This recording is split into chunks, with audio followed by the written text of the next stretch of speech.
Hello and welcome to English with Sophia Blake. I'm Sophia. Before we talk about sentences, grammar, or vocabulary, we need to talk about something deeper. Because most English learners don't struggle with English itself. They struggle with confidence. They worry about how they sound. They worry about being rude. They worry about being judged. And because of that fear, they start to speak smaller. They add extra words. They apologize too much. They hesitate. If that sounds like you, pause for a moment. You are in the right place. Today is not about learning perfect English. Today is about learning English that sounds calm, clear, and confident. And yes, polite. But polite does not mean weak. Let me say that again. Polite does not mean weak. In English, politeness is not about lowering yourself. It is about respecting the other person and respecting yourself at the same time. Now take a breath. Relax your shoulders. You don't need to rush. You don't need to impress anyone. This is practice time. Let me tell you something important. Many learners think confidence comes from big words or advanced grammar, but confidence actually comes from clarity. When your message is clear, you sound confident. Even if your English is simple. Even if your accent is strong. Clarity beats complexity. And we are going to train that today. Now listen carefully. Could you please help me with this? That's it. No apology. No extra explanation. Could you please help me with this? Again. Could you please help me with this? Good. Notice how that feels. You are not begging. You are not demanding. You are simply stating what you need. This is polite confidence. Now let's slow it down even more. Listen again. Could you please help me with this? This time, repeat it slowly. Could you please help me with this? Good. Now say it one more time at a natural speed. Could you please help me with this? Excellent. This rhythm matters. A rushed voice sounds nervous. A calm voice sounds confident. Now I want you to think about something. Have you ever avoided asking for help in English? Not because you didn't need help, but because you were afraid of how you would sound? Pause and think about that. You are not alone. Many learners choose silence. They say nothing, but silence does not protect you. It only hides you, and English is a tool meant to be used. Now let's compare two sentences. Sorry, I just wanted to ask if maybe you could help me, if that's okay. Now listen to this one. Could you please help me with this? Same request, very different energy. The second one sounds calmer, clearer, more professional. And here's the truth. People respect clarity. They don't need long explanations. They don't need emotional padding. They need to understand what you want. Let's practice another variation. Would you mind helping me with this? Now repeat after me. Would you mind helping me with this? Again. Would you mind helping me with this? Very good. This sentence is polite. It is soft, but it is not weak. Because the message is clear.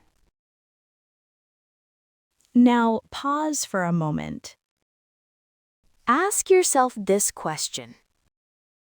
When you speak English, do you try to sound polite or do you try to sound invisible? There is a difference. Politeness is confidence with respect. Invisibility is fear. And today, you are choosing confidence. Before we move on, let's repeat the key idea of this module. Polite English is not weak English. Say it with me. Polite English is not weak English. Again. Polite English is not weak English. Good. Keep that sentence in your mind. In the next part, we will practice how to stop apologizing too much and still sound kind and professional. Stay with me. Before we continue, let's reset for a moment. Take a breath. In the first part, you learned something important. Polite English is not weak English. Now we're going to build on that idea. We're going to practice something you use every day, making requests. At work, in daily life, in messages and emails, many English learners struggle here. They think direct requests sound rude, and polite requests sound weak. So they overthink, they add too many words, they apologize too much, and the message becomes unclear. Today, we're going to simplify, because simple English often sounds stronger. Let's start with a very basic sentence. Listen carefully. Send me the file. This sentence is clear, but in many situations it sounds too direct. Now listen to this version. Can you send me the file? Already better. Now listen to the polite version. Can you send me the file, please?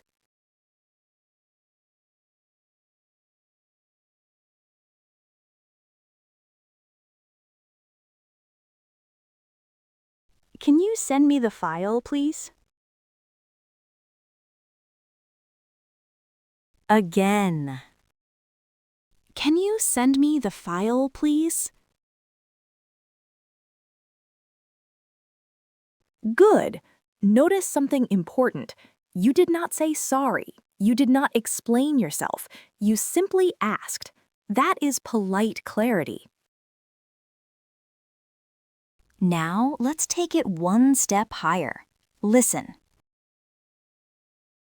Could you send me the file, please? Now you. Could you send me the file, please?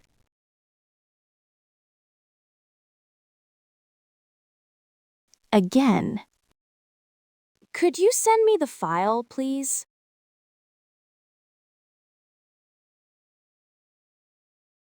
Excellent. In English, could you sounds slightly softer than can you. It sounds more professional, but it is not weak. Native speakers use this all the time. Now let's compare two sentences. Sorry to bother you, but I was wondering if you maybe had time to possibly send me the file today? That is a long sentence, and it sounds nervous. Now listen to this. Could you send me the file today, please? Now repeat it with me. Could you send me the file today, please?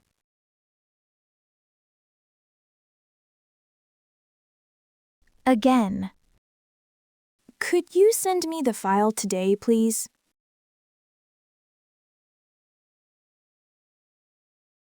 Very good. Less words, more power. Now let's practice something important, adding time or direction. This makes your request sound organized, not demanding. Listen. Could you send me the file? Good. Now listen to this version. Could you send me the file by this afternoon? Hear the difference. You are clear about what you want. You are not pushing. Now repeat. Could you send me the file by this afternoon?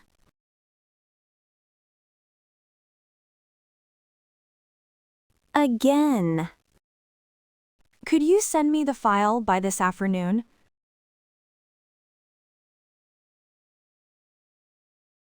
Excellent. Clarity creates confidence. Now let's talk about tone. You can say a polite sentence and still sound weak if you speak too fast, if your voice goes up at the end. Let's practice steady tone. Listen. Could you help me with this?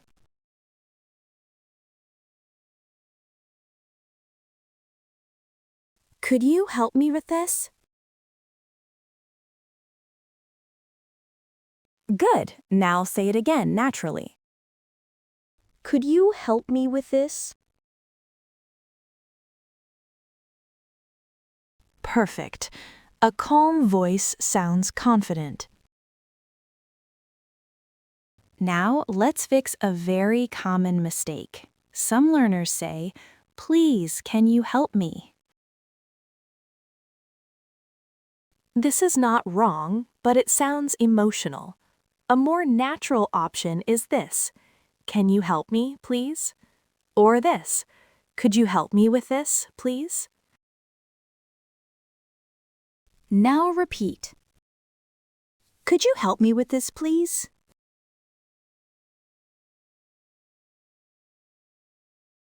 Again. Could you help me with this, please?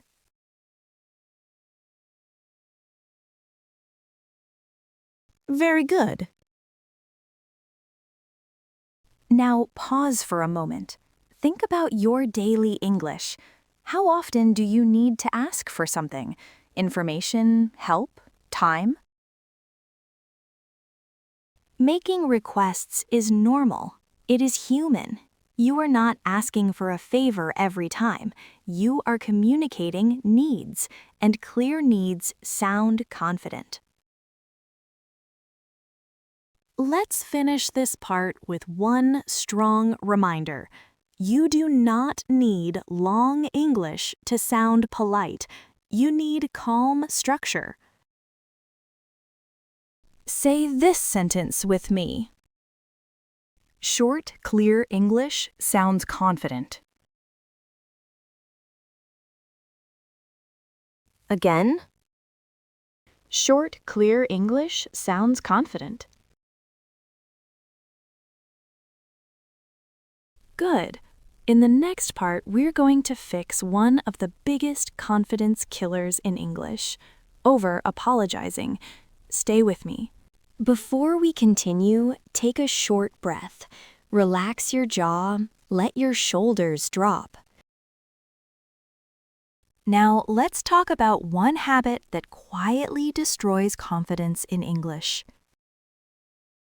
over-apologizing. Many English learners say sorry too often. Sorry to ask, sorry to bother you, sorry, sorry, sorry. And this usually comes from a good place. You want to be polite. You don't want to disturb anyone. But here's the problem. In English, sorry means you did something wrong. If you say it all the time, you sound like you are always wrong, and that changes how people hear you. Let's look at a very common situation. Sorry, can I ask you something? Now pause.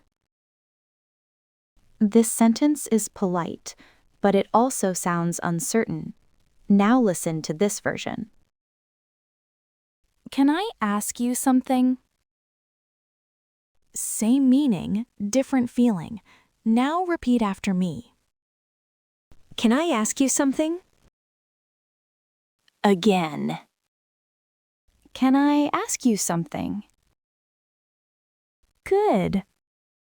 You didn't apologize, and you didn't sound rude. You sounded normal. Let me say something important here. Asking a question is not a problem. Asking for clarification is not a problem. You do not need to apologize for communicating. Let that sink in. You do not need to apologize for communicating. Now let's practice together. Sorry to bother you, but could you repeat that? Could you repeat that, please? Now repeat after me. Could you repeat that, please? Again. Could you repeat that, please? Very good.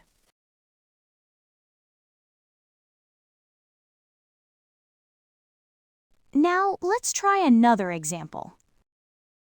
Sorry, I didn't understand. I didn't quite catch that. Or this.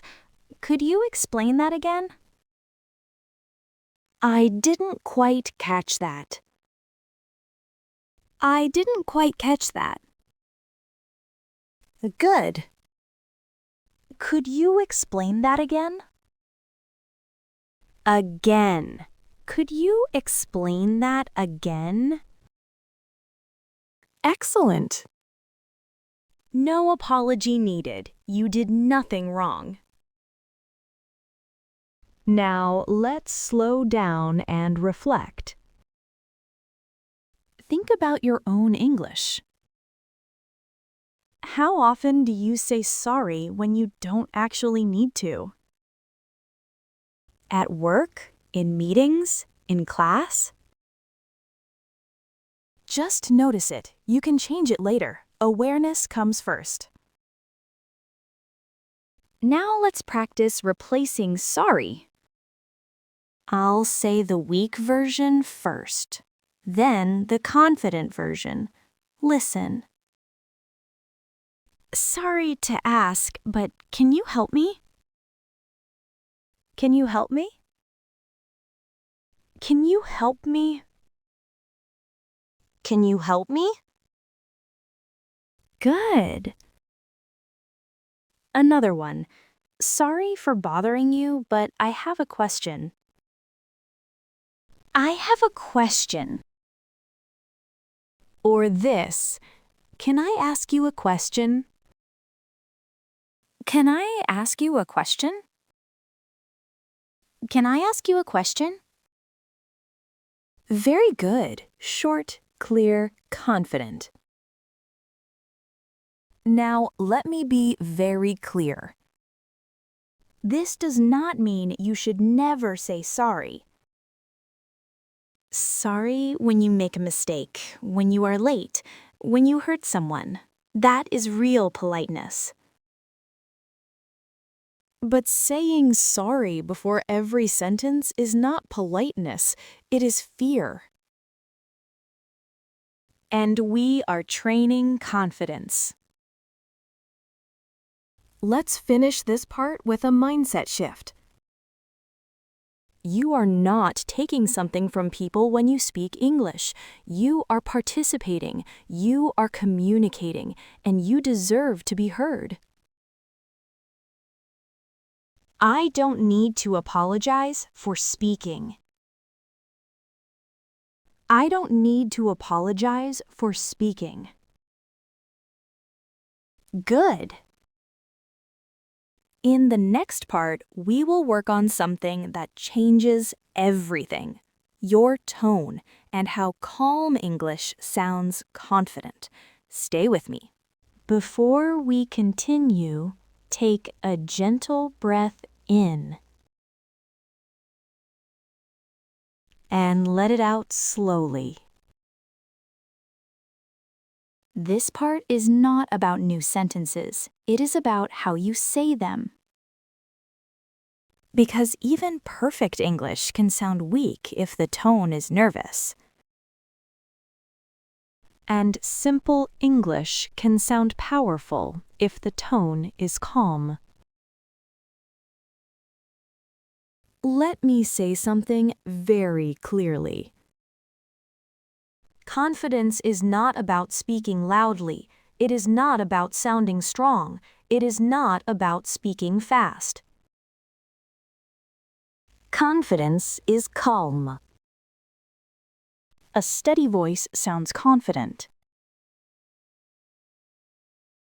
Let's listen to an example.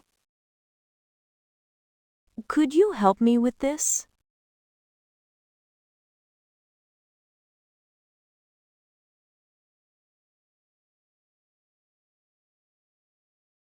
It sounds confident.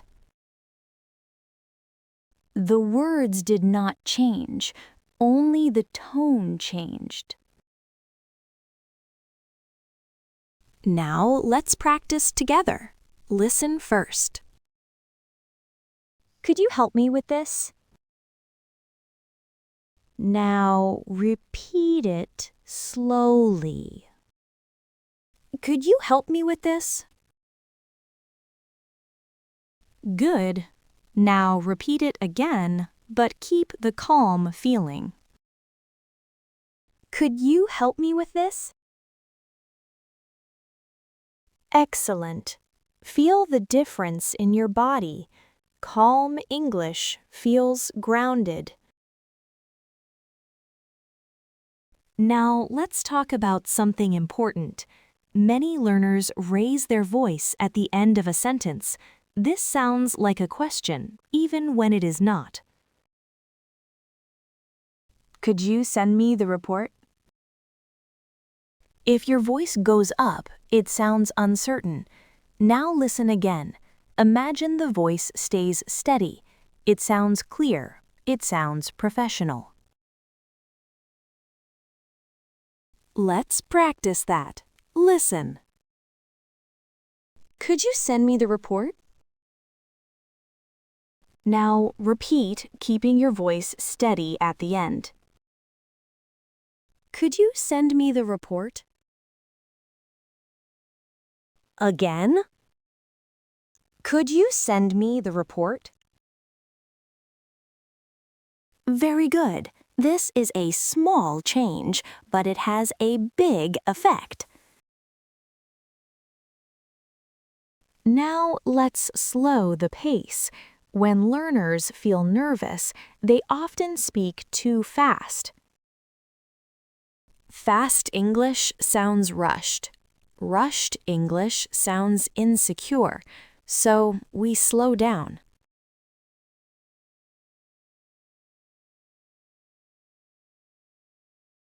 I'd like to talk about this later. Now, repeat it slowly. I'd like to talk about this later.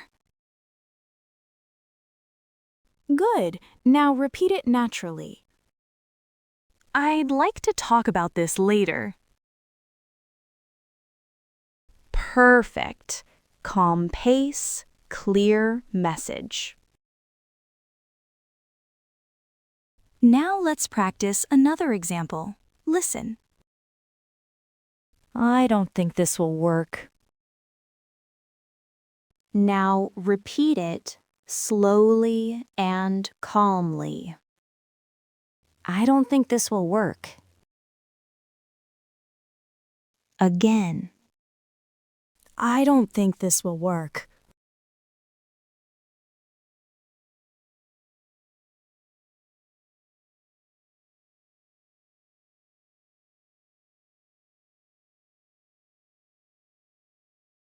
Now pause for a moment. Think about how you usually speak English. Do you rush? Do you hold your breath? Do you tense your shoulders? All of that affects your voice. Confidence starts in the body.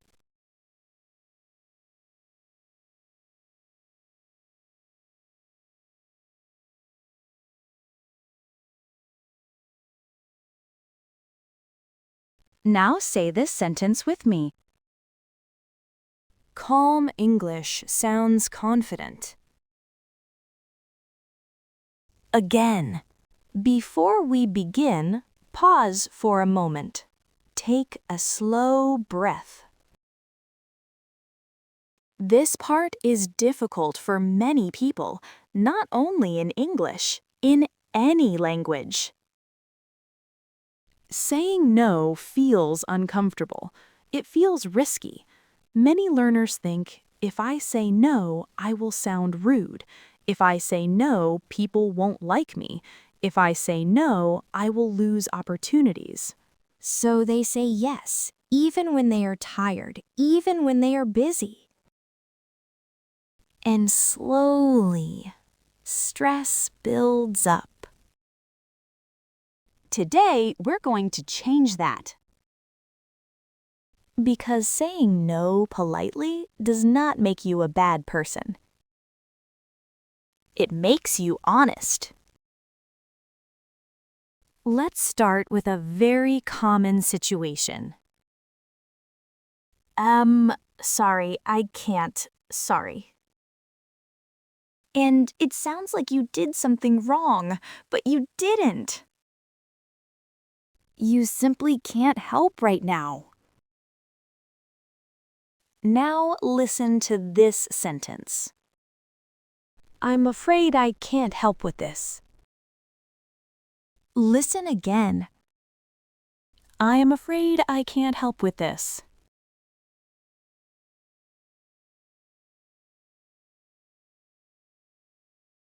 Now repeat after me. I'm afraid I can't help with this. Again. I'm afraid I can't help with this. Good. Notice something important. I'm afraid does not mean fear here. It is a polite expression. You are not apologizing, you are informing. Now let's practice another variation. Listen. I won't be able to help with that. Now you. I won't be able to help with that. Again. I won't be able to help with that. Very good. Simple, direct, polite. Now let's talk about invitations. Someone says, "Do you want to come to dinner tonight?" You don't want to go. You can say no. That is okay. But in many situations, we soften it. Listen to this. Thanks for the invitation, but I'll have to pass. Listen again. Thanks for the invitation, but I'll have to pass. Now, repeat. Thanks for the invitation, but I'll have to pass. Again. Thanks for the invitation, but I'll have to pass.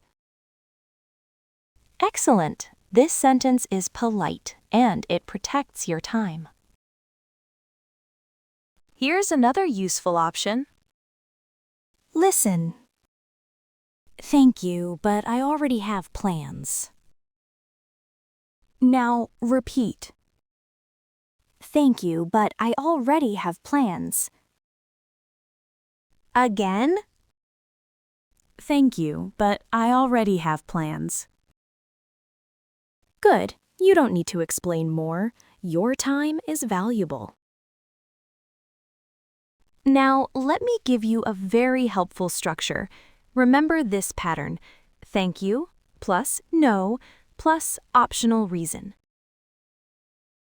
Let's practice it. Listen. Thank you for asking, but I won't be able to help today. Now repeat. Thank you for asking, but I won't be able to help today. Again. Thank you for asking, but I won't be able to help today. Very good. Now let's talk about guilt. Many learners feel guilty when they say no. They think they must explain everything, but you don't.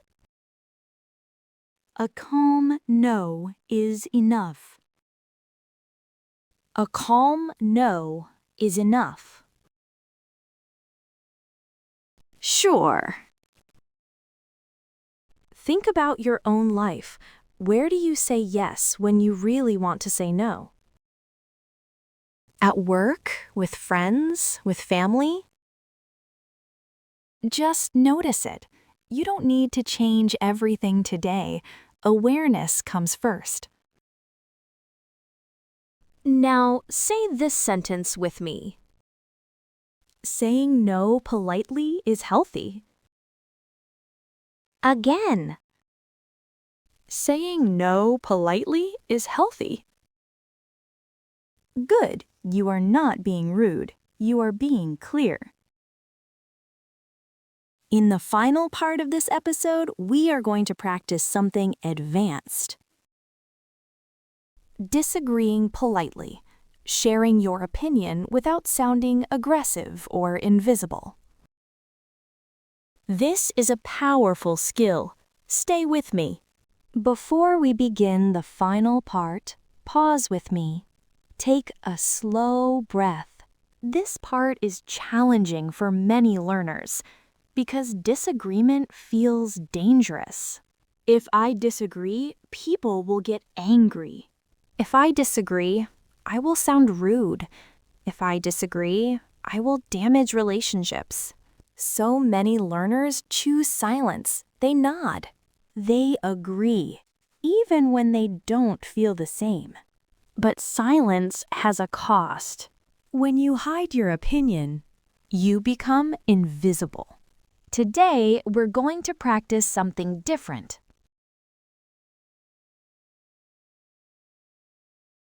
Let me say this clearly. Disagreeing does not make you rude. How you disagree matters. There are two extremes. One extreme is aggressive disagreement. That's wrong. I completely disagree. You're mistaken. These sentences may be honest, but they sound hard. The other extreme is passive agreement. Yeah, maybe. I guess so. You're probably right. These sentences hide your real opinion. What we want is the middle. In English, we often soften disagreement.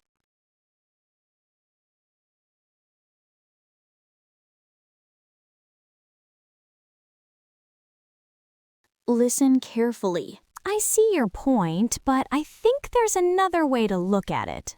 Listen again. I see your point, but I think there's another way to look at it.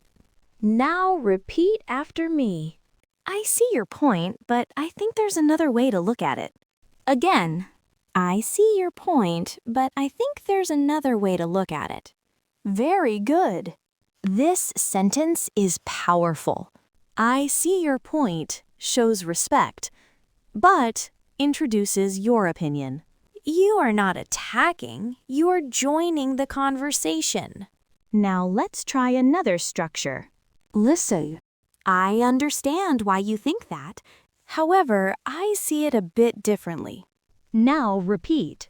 I understand why you think that. However, I see it a bit differently. Again. I understand why you think that. However, I see it a bit differently. Excellent. However, now let's bring this into a meeting situation. Meetings are stressful for many learners. People speak fast. Opinions are strong. To slow the moment. Listen. That's an interesting point. Or this. I see what you mean. These phrases buy you time. They show respect. Now add your opinion. Listen.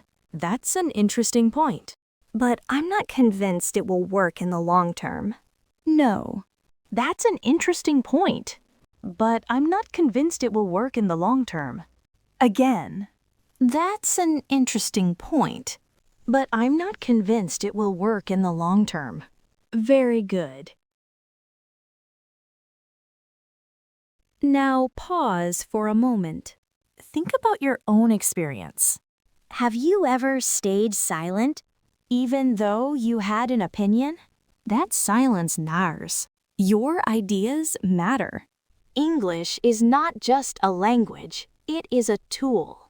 A tool to express ideas, a tool to set boundaries, a tool to shape how people see you. Let's review what you practiced today. You learned that polite English is not weak. You practiced clear requests. You learned to stop over-apologizing. You trained calm tone and pace. You practiced saying no without guilt, and now polite disagreement. This is not textbook English. This is real English. For real. Let me leave you with one final thought. Confidence in English does not come from perfection. It comes from clarity, from calmness, from practice. And you showed up today. You practiced. That matters. If this episode helped you, tell me in the comments. What situations do you struggle with most? Work? Meetings? Saying no? Disagreeing? If I see your feedback, I will create more episodes like this. Thank you for practicing with me today. This is English with Sophia Blake. And until next time, keep practicing.